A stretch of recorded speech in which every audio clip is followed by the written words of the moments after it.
If you haven't figured it out, I'm a pretty low-key person in general. I don't like big parties or the attention on me. So when my birthday rolls around, it really is just another day that I can eat as much cake as I want. That's all I need, and I am happy. Helen fancies herself as the ultimate birthday party planner. She seriously thinks she plans the best birthday parties. One time, the party she had was playing music from a station called Funeral Mix. Buys the best presents, we will get into that, and bakes the best cakes. Helen, you fool no one with your generic dollar store cake mix. But she is so far from this, it's embarrassing.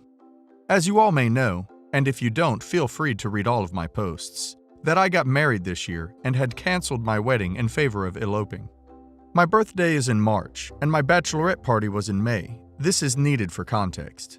Helen was not invited to my bachelorette party. Not even my mother was invited. I had my closest girlfriends, my cousin, and then Drizella invited to a low-key hotel spa-type party weekend.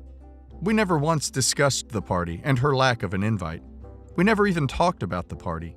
But seeing as Drizella still lives with her, she saw it and probably opens all of Drizella's mail, and knew that it would not stand.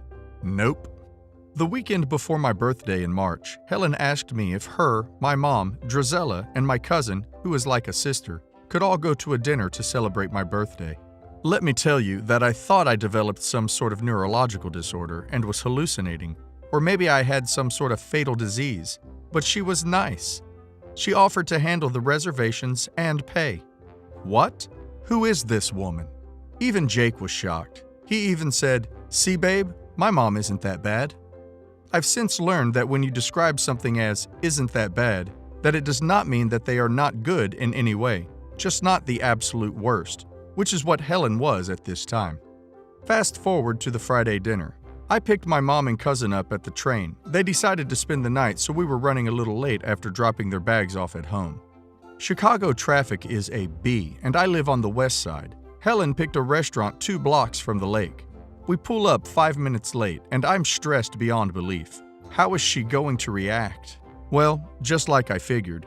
Even though I had called her and Drizella 3 times each, left voicemails each time, had my mom text, and called the host to let them know, she behaved like I had caused her to miss the most important dinner reservation in the history of the world.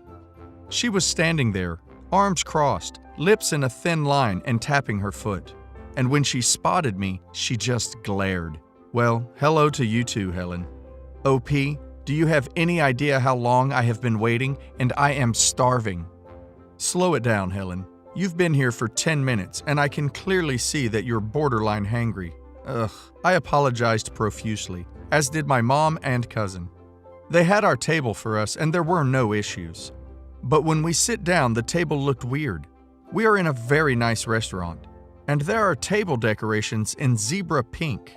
Pink holographic stars sprinkled everywhere. What the duck? I look to my mom and cousin, equally confused, and Drizella looks uninterested. Helen looks elated.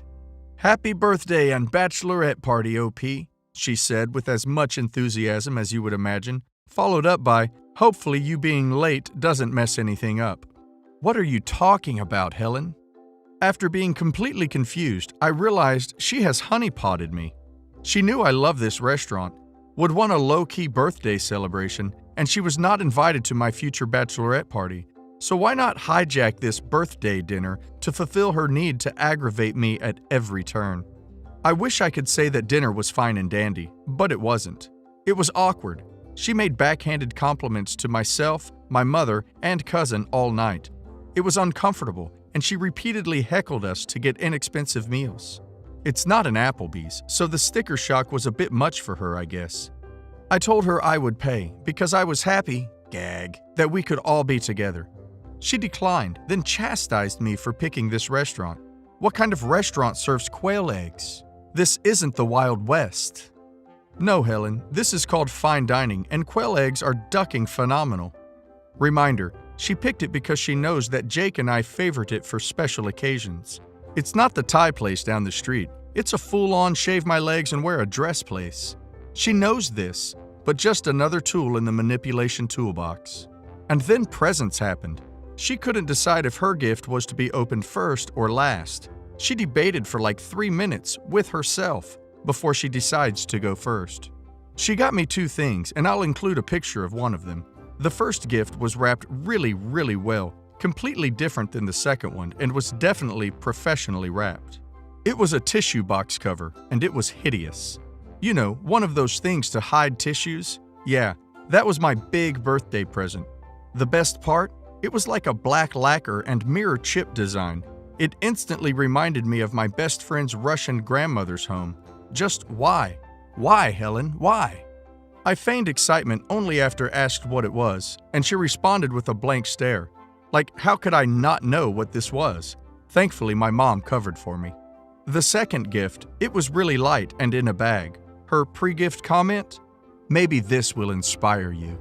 This is the gift with Jon Snow for scale. What is that, you may be asking? It's a tiny Barbie-sized recycling bin. Nobody said anything because what the duck do you say to that? Well, actually, Helen had something to say.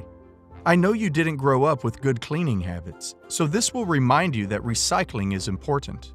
I finished opening my other gifts, which were all nice and thoughtful, including Drizella's, when Helen had her last little jab. Good thing the best was first. Now you can use your recycling bin for the bad presents. Ha ha ha. After that, instead of going out to party like Katy Perry with Helen, as she described it, I feigned a migraine so that my mother, cousin, and I could all go home and figure out what the duck just happened. She later sent Jake a text, telling him she felt bad that I didn't get any good gifts but hers, and maybe that's why I'm the way I am. We later found out that the reason the tissue cover was so nicely wrapped was because it was a thank you present from QVC that she had gotten over the holidays. Duck you, Helen. I throw my used tissues in your little recycling bin and donated the tissue box to Goodwill. It will probably still be there if you want it back. Exquisite taste like yours is hard to come by. So, because I am an awesome wife, I planned a belated birthday surprise for Jake. He wouldn't have to suffer through Thanksgiving because he hates turkey, which is most likely because Helen cooks hers until it is dry like firewood. Because he was going to be on a bus trip up to Green Bay with his best friends to see the Bears play. And win! Ha ha ha ha! I am awesome. But obviously, I didn't share this with Helen. Because why the duck would I? We aren't talking to her. We haven't given her any indication that we want anything to do with her. I have even checked our cell phone call logs online to double check. He can get a bit weak, but he has held strong. So wouldn't it be a complete surprise when Helen calls my mom's home phone at 11 a.m. on Thanksgiving? What? Yeah. I am in charge of cooking, so I am elbow deep in sage butter and turkey skin when my brother thrusts the cordless phone onto my shoulder. Is for you, I don't know who it is, and runs away. Yeah, he knew who it was, spineless D. Hello? Is Jake there? Helen? I don't know how she got my mom's number, and frankly, I am blown away that she managed to get it. Yes. Now, OP, is Jake there? It is Thanksgiving. Wait, it's Thanksgiving, you say? No shit. Helen, he isn't available to talk. If he wants to talk to you, then he will call you. If he hasn't, then I am sorry, but like you said, it's Thanksgiving, so he isn't available. Is he not there? Is he coming here to see me? Frank! Jake is on his way here. Take another mashed potato thing out of the freezer. Drizella! Helen, stop. Please, let me explain. Drizella, your brother is coming. Call your boyfriend and tell him he can't come. Not enough spots. Right now, I'm at a loss. Oh, and I was laughing because this is both hilarious and terrifying. Helen, he is not coming to see you. Finally, silence. What do you mean he isn't coming? Almost whispering it. Helen, why would he come? We aren't speaking to you. He hasn't called, texted, or said anything to you. He's done for now. So why isn't he with you? This is ducking eerie. I had him go somewhere else for the holiday. Are you guys getting divorced? Ah, pure elation. Do you mean there is a Santa and he is real? Elation. No, Helen. Now I am hanging up. I have a turkey to cook. Goodbye. He's my son, and I need to know where he is, OP. If you did anything to hurt him, I will. I hung up. I called my somewhat drunk husband, who is adorable when drinking, and filled him in on it. Insisted he hasn't called and won't call his mom. He said, "That be cray, baby." Yes, baby, your mother is cray. She then called 5 more times, before calling my mother's cell phone after I unplugged the house phone, which made me realize that my mom gave her the phone numbers. She then told my mom something that made me feel sick. They are coming up to the Chicago area for Christmas, so we can settle this then. Ugh, no. At least the Bears beat the Packers on Thanksgiving. Helen, the only thing I did to hurt him was by buying him a 24-pack of Bud Light. I'm sorry, I should have been a better wife and sprung for some Revolution beer. We did have a final confrontation with Helen. I think I mentioned it briefly somewhere. If not, then you all get the story. Quick recap. Helen is ducking bonkers, like a total train wreck, and my lovely husband, Jake, decided to go no contact on his own. Bravo, honey, I love you. But Helen, being Helen, decided that wasn't good enough, so she harassed us. We contacted an attorney, found out unless she turned into a stalker or actually threatening us, the law pretty much said, oh well, to our situation, which sucks big time. We talked to our couples counselor, and she suggested we invite Helen up for a breakup meeting of sorts with both of us during a session. I pretty much said, why the duck not? How much worse can this shit get? I invited her. I told her that she could come up, meet with us at our counselor's office, and we could go from there. She wasn't horrible on the phone and agreed to do so. We did the session the week before Christmas. Whew, what a doozy. She gets there and is wearing a family trip-themed shirt. First thing she says is, Jake, do you remember how much fun we had on this trip? Seriously, you couldn't even wait 10 seconds to start your emotional manipulation assault, Helen? Nope, you could not, because you are a selfish bee. Our counselor was awesome. She let Helen vent, primarily about me and how I have caused her relationship with her son to wither away to only poor memories. And she let her cry and moan. But OP only ever wanted Jake to herself. She never wanted to share him. And then finally, she stopped her. I am in tears because I was a hormonal mess. My husband remained stoic as he remained emotionally detached, and my counselor did her best to keep the "you're a ducking nutty bee" look off of her face. But she stopped her. She outlined to her the things that she has done, not to me, but to Jake. She went on and on. Helen looked ducking shocked. She tried to stop her and tell her that I planted these ideas in Jake's mind, that I manipulated him to think this was the truth, like the movie Inception. I swear to ducking God, she said this. It was ducking nuts. My counselor stopped her, told her for her to ever have even a cordial relationship with us, that she would have to stop the blaming. Her son is a victim of an abusive mother, and I am nothing but an amazingly supportive spouse. Am I perfect? No.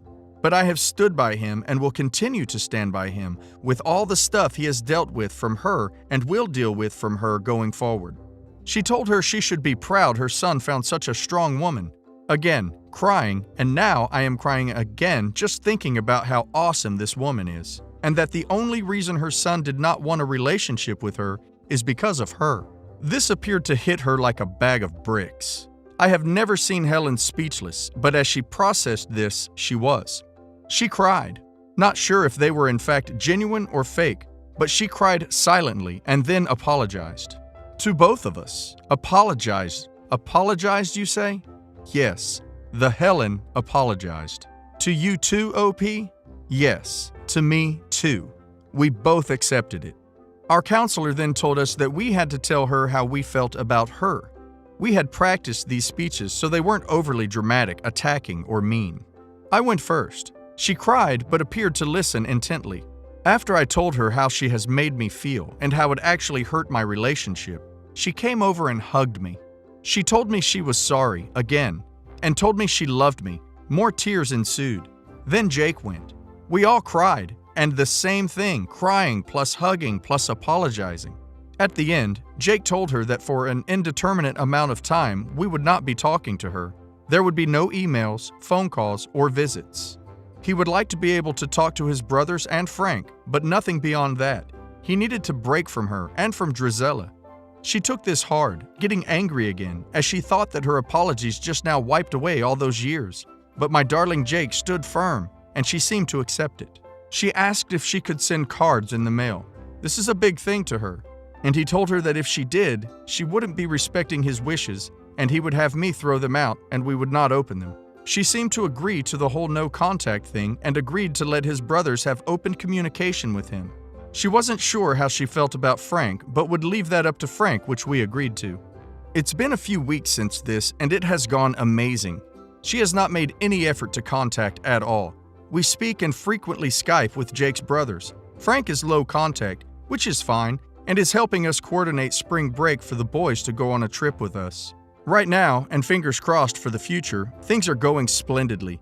We aren't sure when we will let Helen back in our lives. The boys tell us she hasn't trash-talked us, specifically me, much at all, minus a few grumblings when she gets upset. Drizella is no contact as well, and apparently she can't keep her mouth shut. But oh well, her loss. No more funny Helen threads, but I can't wait to get back to my addiction about reading about other mother-in-laws. This was much longer than I expected it to be. It made me cry when typing it out. But you may be wondering, why is OP a teary mess when she's usually a total unemotional badass? Well, friends, it's because I am pregnant with a little mini OP. I love you all. I've missed you all, but I was fat, pregnant, and hated the world thanks to my hormones and 8.5 horrible months. But I made it. I birthed a nugget of a baby who is currently napping as he sucks on my nipple so hard I'm wondering if it will just disappear into his mouth at some point. Dear husband and I are doing well. Being parents is stressful to the max, and this thing doesn't even do anything yet. Please tell me I'll stop worrying about my boobs suffocating him, or some random bacterial particles flying out of our air vents that I saw on the news that one time. Please? Anyway, quick thanks to all the PMs, comments, and tags. Jesus, you guys really know how to pump up my ego. I've missed you all, but had nothing to contribute, and was trying to focus on healthy gestating since I have some minor health issues. But all is well now. We didn't end up telling Helen. We let her find out through the word of mouth, which didn't end well. She was pissed, and made it known through the brother-in-laws. Those poor guys are suffering because of her, but are blaming it on us. We still keep in touch with them, but it hasn't gone well at all. They are teenagers and need an outlet for their anger, so it's become us. One day, I hope they will see how batshit crazy their mom is and get why we did what we did. But anywho, oh Helen, how I wish I didn't have anything to report about you, you sneaky little sneak. I didn't want to go into some of the hijinks that we encountered throughout the pregnancy, because really, they were minor and comical. I'll cut her some slack since for the most part she left me alone. Our little human man was born 2.5 weeks ago. The birth was great and private. We introduced him to family after a day of the three of us just bonding, and we made the decision to invite Helen. It must have been the happy juice I was on, but I was like, psh, what could go wrong? Oh, OP, you naive little girl. Helen was elated that she was extended a 1-hour pass to visit in the hospital. You know how I know this? She called the nurses station every 15 minutes during their 4-hour drive up to check on us, tell them how excited she was and that they were okay. Bless these nurses. Thinking back on it, we clearly didn't do enough for them. So she arrives. I was asleep for the arrival, luckily, and holds baby man. Apparently, it was all very sweet and emotional. I'm glad I missed it because I wouldn't have been able to swallow that. But I wake up and witness the mountains of gifts. Now, you all remember our wedding gifts debacle. About the same. We got gifts, but we didn't really expect or ask for much. We didn't send her our Amazon registry, and I know she didn't buy anything off of it. So to say I was perplexed is an understatement. First, upon my awakening, she hugged me. No, my skin did not burn or fall off, shockingly. Then she praised me. She told me I was amazing. She was in awe of the perfection I created and was so happy. Again, what? What is happening? And then she starts opening the presents. It's an entire nursery in this awful blue color, like all gingham and so cutesy. I started to thank her. It was nice and I wasn't going to be a D. She stops me. No, this is for her house. She wants him to be comfortable at her house. She got us some outfits in a bag over on the windowsill. These were cute, but all the bedding was for her soon-to-be nursery at her house. Let's take a minute here. No. I don't say this. Dear husband doesn't say this. No one says anything because this isn't the time, nor is it the place. Helen can live in a deluded land a bit more. The visit ended swiftly after that with a promise that Grandmommy would visit soon. She called herself this. She called herself Grandmommy. What? Why? I have no idea. That's not happening, but she's gone. We haven't heard from her. All is well and quiet, unless the baby is crying. Helen, you will never be grandmommy, ever. And the baby already had a poop explosion all over the outfit you bought him. He already knows.